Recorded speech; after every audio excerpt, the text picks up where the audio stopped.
अस्सलाम वालेकुम नाज़रीन, आप सियासत डॉट पी के देख रहे हैं। पाकिस्तान के उभरते हुए और एक प्रोमिनेंट साफ़ी असदुल्ला खान साहब हमारे साथ मौजूद हैं। असद साहब अस्सलाम वालेकुम। वालेकुम अस्सलाम। सर, सोच समझ से बाहर है, पंजाब, लाहौर और नून लीग का जो 35 सालों से ये खानदान वहां पर हुकूमत कर रहा है, उनके हाथों से निकल जाए, क्या बदला सर? देखिए, 2-3 चीज़ों का बड़ा इम्पोर्टेंट रोल रहा है इन इलेक्शंस में। और ये जो रिज़ल्ट्स आए हैं ये तवक्को के ऐन मुताबिक आए हैं, सिवाय 2-3 सीट्स के। 2-3 सीटों पर हमारी प्रेडिक्शंस गलत साबित हुई हैं। मिसाल के तौर पर एक साहिवाल गलत साबित हुआ है और एक मेरा जो अंदाज़ा था उसके मुताबिक ये जो भक्कर है सईद अकबर नवानी, ये 2 हल्के, ये मेरा ख़्याल अपसेट हुए हैं, या चलें किसी हद तक आप कह सकते हैं कि मुल्तान जो है वहाँ पे भी हम एक्सपेक्ट कर रहे थे सलमान नईम जीत जाएँगे। लेकिन इसके अलावा बाकी तवक्कुआत के मुताबिक नताइज रहे हैं और उसकी वजह है। उसकी वजह 2-3 इम्पोर्टेंट फैक्टर्स रहे हैं। एक फैक्टर तो ये था कि इमरान खान ने जो बयानिया बनाया पिछले 2 ढाई महीने में और उसे बार-बार, बार-बार दोहराया। बहुत सारे लोग कहते रहे कि जी इमरान खान की तकरीर में नया क्या है? इमरान खान ने वही पुरानी बातें की हैं। जब भी वो तकरीर करते थे तो एक हमें जनरल फीडबैक या कमेंट मिलता था कि इमरान खान तो वही पुरानी बातें की है, नई बात क्या है? तो इमरान खान की ये हिकमत अमली थी कि वो पुरानी बातें बार-बार दोहरा-दोहरा के लोगों के दिमागों में उन्होंने बिठा दी और हुँ, लोगों को वो स्क्रिप्ट की तरह याद हो गई। आप जब भी हल्के में जाते हैं, किसी से पूछते हैं, कोई बात करते हैं, तो वो आगे से इमरान खान की वही तकरीर सुनाने लग जाता है जो इमरान खान ने रोज़ाना की होती हैं। हुँ, हुँ, तो ऐसा लगता है कि उन्होंने वो स्क्रिप्ट याद कर लिया है। तो एक तो वो बयानिया था जिसका बड़ा इंपॉर्टेंट रोल रहा। दूसरा, जो पेट्रोल की कीमतें बढ़ने के बाद जो महँगाई का इम्पैक्ट आया है और इतना शदीद इम्पैक्ट आया है कि लोग उससे मुतासिर हुए बगैर नहीं रह सके और लोगों ने अपने गमो गुस्से का इज़हार बैलेट पेपर के ऊपर जाकर किया है। तो ये बहुत बड़ा इम्पैक्ट रहा। तीसरा, जिस जिस स्ट्रक्चर के ऊपर ये इलेक्शंस हो रहे थे, जिसमें नून लीग को अपने उम्मीदवारों को छोड़कर पीटीआई के उम्मीदवारों को टिकट देना पड़ा या उन आज़ाद उम्मीदवारों को टिकट देना पड़ा जिनको पिछली दफ़ा पीटीआई ने टिकट नहीं दिया था और वहाँ पर सॉरी, नून लीग ने टिकट नहीं दिया था और नून लीग के वहाँ पर अपने बंदे खड़े हुए थे। अब नून लीग को अपने लोगों को नज़रअंदाज करके और टिकट देना पड़ा आज़ाद लोगों को या उन लोगों को जो मुनहरिफ होकर आए हैं। तो वहाँ पर एक ऐसा माहौल पैदा हुआ कि बाज़ जगहों पर तो पीटीआई पीएमएलएन के अपने लोग ज़्यादा स्ट्रॉन्ग थे और उन लोगों को छोड़कर मुनारिफ और कमज़ोर लोगों को टिकट दिया, तो ये भी एक वजह बनी असद भाई, रिज़ल्ट के चेंज होने की। यहाँ पर एक एक चीज़ ये है, ये तीनों फैक्टर्स माज़ी में मौजूद रहे हैं, अक्सर पाकिस्तान की सियासत में ये मौजूद रहते हैं। इस दफा क्या ये खानदान के अंदर यानी शरीफ खानदान के अंदर गेम ऑफ थ्रोन्स बहुत ज्यादा थी। हमने देखा कंसीड करते हैं और जिस तरह से कंसीड किया गया अभी तक हतमी नताज सामने नहीं आए थे। मलिक अहमद खान साहब कंसीड कर गए और उसके बाद मरियम नवाज शरीफ साहिबा सेम, अगर टेक्स्ट भी देखें तो सेम है। ये किस तरफ जा रहा था? शायद शहबाज शरीफ जो वजीर आजम बने, Maryam Nawaz was not happy with that. नहीं, मेरा नहीं ख़्याल ये इस तरह का मामला। देखें, इलेक्शन से पहले अगर 2-3 महीने पहले एक ऐसा माहौल बन जाए, वो हम्म, पिछला सारा कुछ भूल के उस 2-3 महीने पहले बनने वाले माहौल के ऊपर इलेक्शन होते हैं। आपको याद होगा 2008 का जो इलेक्शन हुआ था, हम्म, उसमें जो है वो 2 चीज़ें हुई। एक तो बेनज़ीर साहिबा की शहादत हो गई, तो आपने देखा कि लोगों ने ज़रदारी को बेनज़ीर समझ लिया हम्म, और वो एक ऐसे माहौल में इलेक्शन हुए कि वो सारा वोट पीपल्स पार्टी को पड़ गया। जी, दूसरा ये हुआ कि मार्केट से वक़्ती तौर पर आटा गायब हो गया। हम्म, अब जब आटा मार्केट से गायब हो गया तो आपने देखा कि हुकूमत वक़्त जो है उसके ऊपर उसका बड़ा शदीद प्रेशर आ गया हम्म, और उसका इम्पैक्ट भी आया। आप 5 साल की कारकर्दगी किसी हुकूमत की एक साइड पे रखें और आखिरी 2 महीने की जो परफॉर्मेंस होती है, हम्म, आखिरी 2-3 महीने की या 4 महीने की जो हवा बनती है, जी, उसका एक इम्पैक्ट होता है। अब पिछले 2-3 महीने में जो महँगाई हुई है, ये पाकिस्तान की तारीख में बहुत ही कम शायद ऐसा हुआ हो कि लोगों के ऊपर इतना असर हुआ और महँगाई इतने फ़ीसद बढ़ी हो। अब आप ये देखिए ना, तकरीबन 50% से ज़्यादा मजमूई तौर पर और बाज़ औक़ात बाज़ अशिया पर इससे भी ज़्यादा महँगाई बढ़ी। पेट्रोल की कीमत में ₹100 का लीटर का इज़ाफ़ा हुआ। तो इसका एक इम्पैक्ट आया है लोगों के ऊपर और लोगों को ये नज़र भी नहीं आ रहा कि अगले चंद महीने में ये ठीक होने जा रहा है।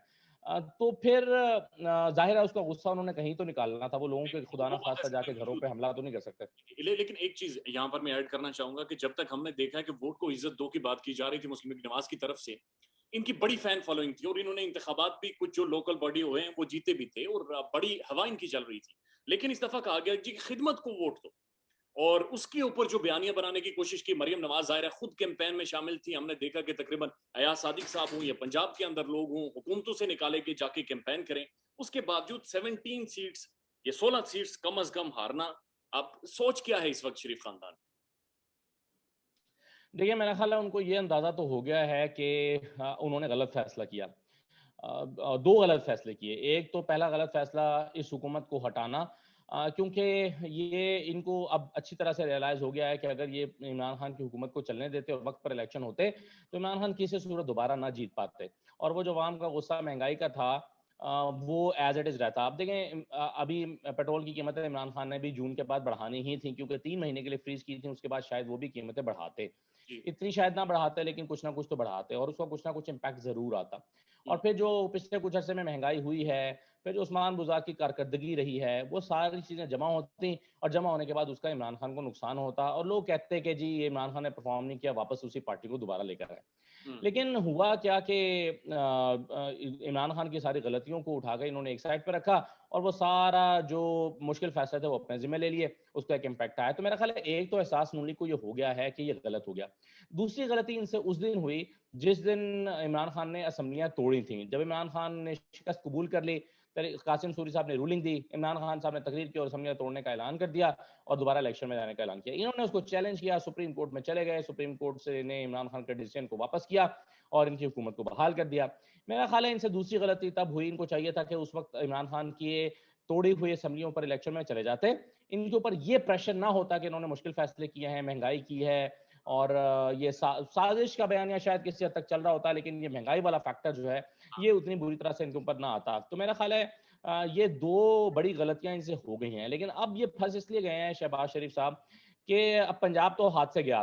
केपी पहले ही नहीं है इनके पास, सिंध पहले इनके पास नहीं है, बलूचिस्तान नहीं है, तो सूबा तो कोई भी नहीं है। तो फिर वज़ीर-ए-आज़म तो इख्तियार का वज़ीर-ए-आज़म होता है ना, जब उसका इख्तियार किसी सूबे में ना चल रहा हो और वो इस्लामाबाद का वज़ीर-ए-आज़म होके महदूद रह जाए, तो इसका मतलब ये है कि वो हल्के इलाके के ऊपर या सूबों के ऊपर अपना कोई रोल प्ले नहीं कर सकता। और कुछ मंसूबे अगर विफाक के पास होते भी हैं, तो लॉन्ग टर्म मंसूबे 1 साल के अंदर-अंदर हो नहीं सकते। तो वो ये अपना उस तरह से इम्पैक्ट क्रिएट नहीं कर सकते, क्योंकि सूबों की कारकर्दगी का जो जो वोट है, वो सूबों को चला जाएगा। अब 1 साल के अंदर-अंदर जो परवेज़ इलाही करेंगे, वो क्या करेंगे? वो अपने लोगों को, अपने एमपीएस को फंड्स देंगे कि जाओ हल्के में तरक्याती काम करो। 1 साल के अंदर अगर 3-3, 4-4 अरब रुपए के काम हो जाते हैं, तो वो जी। सारे का सारा बेनिफिट जो है, वो परवेज़ इलाही की या पीटीआई की हुकूमत को चला जाएगा। अब जब उनको जाएगा तो इसका फ़ायदा शहबाज शरीफ को नहीं जाएगा। तो ये सारी चीज़ें मेजर करते हुए शहबाज शरीफ साहब अगर ये फैसला करते हैं कि नहीं, ये पंजाब परवेज़ इलाही को देकर तो अपने हाथ काटने वाली बात है। परवेज़ इलाही को पंजाब नहीं दिया जा सकता, इसलिए पूरी हुकूमत ही खत्म कर देते हैं ताकि ना हम रहें, ना ये रहें। हाँ, अगर वो ऐसा करते हैं जी। आखिरी जुमला, अगर वो ऐसा करते हैं शहबाज शरीफ साहब, तो उस सूरत में भी उनके लिए परेशानी की बात ये है कि इस वक़्त अवाम का सारा गुस्सा जो है वो 2 तिहाई अक्सरियत की सूरत में हमने देखा है, 16 सीटों का मतलब या 15 सीटों का मतलब 2 तिहाई अक्सरियत होती है। तो फिर नवाज़ 75% को लेके। जी। शहबाज शरीफ को खौफ ये होगा कि ऐसा अगर जनरल इलेक्शन में भी हो गया तो क्या होगा? असद भाई, बहरहाल एक फैक्ट है कि तहरीक इंसाफ ने एक बहुत ही, आप कह सकते हैं कि कन्विंसिंग विक्ट्री पंजाब में ली है। सर, पंजाब के अंदर और पाकिस्तान की पॉलिटिक्स में एक तीसरा फैक्टर हमेशा मौजूद रहता है, जिसे सियासी इस्तेलाह में आजकल न्यूट्रल्स कह रहे हैं। यास्मीन राशिद साहबा खुलकर बोली थी, पाकिस्तान के कुछ साफी भी बोल रहे थे। ये अवाम को ज्यादा शऊर आ गया था या फिर न्यूट्रल्स ने कोई रोल नहीं प्ले किया? उनका क्या किरदार रहा? आप खुद फील्ड में मौजूद थे। देखें, 2 चीज़ें होती हैं। एक होता है इलेक्शन से पहले की मैनेजमेंट और एक होती है इलेक्शन डे और उसके बाद जो रिजल्ट्स होते हैं। हाँ। देखिए, इलेक्शन से पहले अगर अगर एस्टैब्लिशमेंट का अपने रोल प्ले करना हो तो क्या होता है? वो ये होता है कि आप लोगों को जोड़-तोड़ करते हैं, लोगों को इधर से तोड़ते हैं, उधर साथ जाके मिलाते हैं। आप कहते हैं ये ना करें, उधर चले जाएँ, उस पार्टी से टिकट लें। यहाँ पर तो ये मुमकिन ही नहीं था किसी भी फरीक के लिए, क्योंकि एक सीधा-सा कानून था कि जो मुनहरिफ होकर आया उसको टिकट देना है। हम्म, यानी ताकतवर धड़ों को टिकट के लिए मनाने वाला और उनको एक जीतने वाली पार्टी या जिसको जिताना है उसकी पार्टी का टिकट लेने पर मजबूर करना या मनाना जो है, ये तो ऑप्शन ही नहीं बचा था। इसी दौरान एक दूसरा ये होता है कि आप प्री पोल रिगिंग करते हैं, हल्के में काम कराते हैं, लोगों को लुभाने की कोशिश करते हैं। ये ज़्यादातर हुकूमतें करती हैं, ये इस मर्तबा भी हुआ है। लेकिन इसका भी किरदार महदूद होता है। तीसरा होता है इलेक्शन डे पर। अब जी। आप इलेक्शन डे पर आप पोलिंग पर को डब्बे चेंज करते हैं, वोट भुगताते हैं, जाली वोट डलवाते हैं।